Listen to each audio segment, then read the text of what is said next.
اعلیٰ حضرت کے فقی مسائل ہوں، اعتقادیات ہوں، جو بھی ہوں، بس اعلیٰ حضرت کی تحقیقات ہمارے لیے حرف آخر ہے۔ بڑی تفصیلی تحقیق جو ہے ہمارے استاذ علامہ مفتی نظام الدین رضوی دامت ظلہ کی کتاب ہے وہ، کہ فقہ حنفی میں حالات زمانہ کی رعایت ہے۔ یہ کیوں ہوئی؟ یہ کتاب کیوں آئی؟ یہ کتاب آئی اور اس سے کافی فائدہ ہوا، لوگوں کو سمجھ میں آیا کہ واقعی فقہ حنفی میں احوال زمانہ کی رعایت ہے، جمود نہیں ہے۔ یہ بہت جامد اور سوکھے دماغ کے لوگ ہوتے ہیں جو سمجھتے ہیں کہ بالکل کوئی تبدیلی نہیں ہو سکتی۔ چنانچہ مفتی صاحب نے تقریباً 70 سے زائد ایسی مثالیں انہوں نے پیش کی جن مسائل میں اختلاف ہوا ہے متقدمین سے۔ یہ صرف مثالیں پیش کی ہیں، اور یہ مثالیں کہاں سے پیش کی ہیں؟ صرف فتاوی رضویہ سے۔ ایک کتاب اعلیٰ حضرت کی کتاب فتاوی رضویہ سے 70 سے زائد مثالیں مفتی صاحب قبلہ نے پیش کی، اور جس میں بتایا کہ حالات زمانے کی وجہ سے متقدمین سے اختلاف کیا گیا۔ پھر خود اعلیٰ حضرت کے بعد اعلیٰ حضرت کے ماننے والے علماء اور وہ علماء جو کہتے ہیں کہ اعلیٰ حضرت کی بات حرف آخر ہے، یہ پتہ نہیں کہاں سے یہ مقولہ لے کے آتے ہیں کہ اعلیٰ حضرت کی بات حرف آخر ہے۔ قرآن کی بات حرف آخر، یہ بات تو سمجھ میں آتی ہے۔ رسول اللہ صاحب وہی ہیں، ان کی بات حرف آخر، یہ بات تو سمجھ میں آتی ہے۔ رسول کے بعد وہی کے بعد کسی رائے کو حرف آخر کہنا، یہ پتہ نہیں کہاں سے یہ فکر جو ہے ہمارے حلقے میں پیدا ہو گئی۔ اور جس حلقے میں یہ فکر رائج ہو جائے کہ حرف آخر ہے، فتاوی رضویہ کی ہر بات حرف آخر ہے، اس میں اگر میں کہوں کہ تقلید میں جمود نہیں ہونا چاہیے تو واقعی وہ لوگ ناراض ہوں گے، ان کی ناراضگی بالکل معقول ہے کیونکہ یہ جامد مقلدین ہیں۔ اچھا، مزے کی بات یہ ہے، بہت دلچسپ بات یہ ہے کہ ہم لوگ تو بدنام ہیں، خانقاہ عارفیہ آزاد ہے، ہم بدنام ہیں، ہمارا تم حال ہی چھوڑ دیجئے۔ جو جتنا بڑا ٹھیکیدار ہے کہ اعلیٰ حضرت کی بات سے اختلاف نہیں ہو سکتا، وہ اتنا زیادہ اختلاف کرنے پہ تلا ہوا ہے۔ جو کہتا ہے کہ اعلیٰ حضرت کے ایک حرف سے اختلاف نہیں ہو سکتا، وہ لڑکیوں کا مدرسہ چلا رہا ہے۔ اعلیٰ حضرت نے لکھا کہ لڑکیوں کو لکھنا سکھانا ناجائز ہے، اور باضابطہ اس کی ٹریننگ سینٹر چل رہی ہے نا۔ اعلیٰ حضرت نے لکھا کہ مسجدوں میں پنکھے مکروہ ہیں، آپ یہ پنکھا کیا، پنکھا تو چلائے گی، اب اے سی پہ آ گئے۔ اعلیٰ حضرت نے لکھا کہ ٹرین پہ نماز نہیں ہوتی ہے، آپ ٹرین پہ نماز بھی پڑھ رہے ہیں۔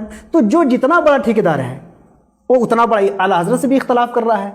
تو یہ عجیب منطق ہے کہ ایک تو یہ غلط مقدمہ اور غلط مقدمہ قائم کیا گیا کہ اعلیٰ حضرت سے اختلاف نہیں ہو سکتا، اور اس مقدمے کی بنیاد پہ صرف خانقاہ عارفیہ ہی نہیں، وہ چاہے مولانا الیاس قادری ہوں کہ کتنے قادری ہوں اور کتنے علماء اور خانقاہیں ہوں، سب کو انہوں نے کنارے لگایا، سب کے خلاف ہنگامہ خیزی کی، اور خود جب جہاں چاہا اعلیٰ حضرت سے اختلاف کیا۔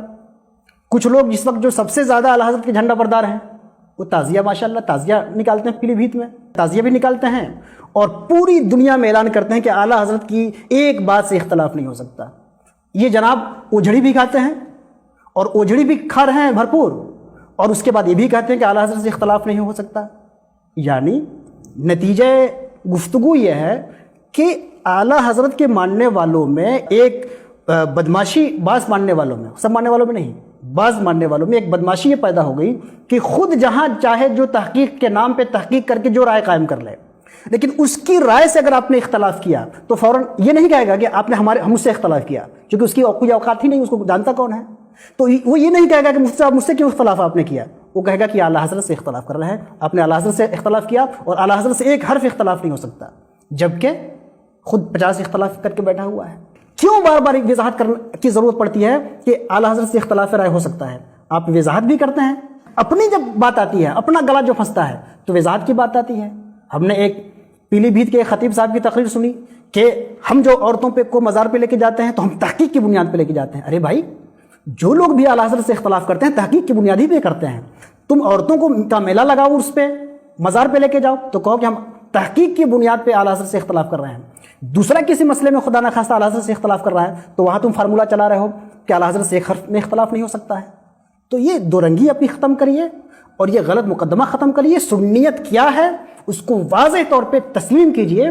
سنیت اہل سنت کے مسلمہ متفقہ عقائد و نظریات کیا نام ہے؟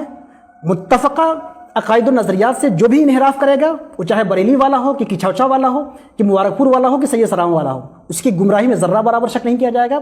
جزوی معاملات میں ان مسائل پہ جو آپس میں اختلافات ہیں ان کی بنیاد پہ نہ کوئی گمراہ ہوتا ہے نہ کافر ہوتا ہے، اور جو گمراہ اور کافر کا کھیل کھیل رہے ہیں یا تو یہ جاہل ہیں یا یہ متجاہل ہیں، یعنی علم رکھتے ہوئے آپ کی آنکھوں میں دھول جھونک رہے ہیں، اور صرف چند جاہل سیٹھوں کی رضا جوئی کے لیے اس طرح کی شرپسندی کا کھیل جاری کیے ہوئے ہیں. یہ الگ بات ہے کہ خود بھی پھنستے ہیں، خود بھی مارے جاتے ہیں.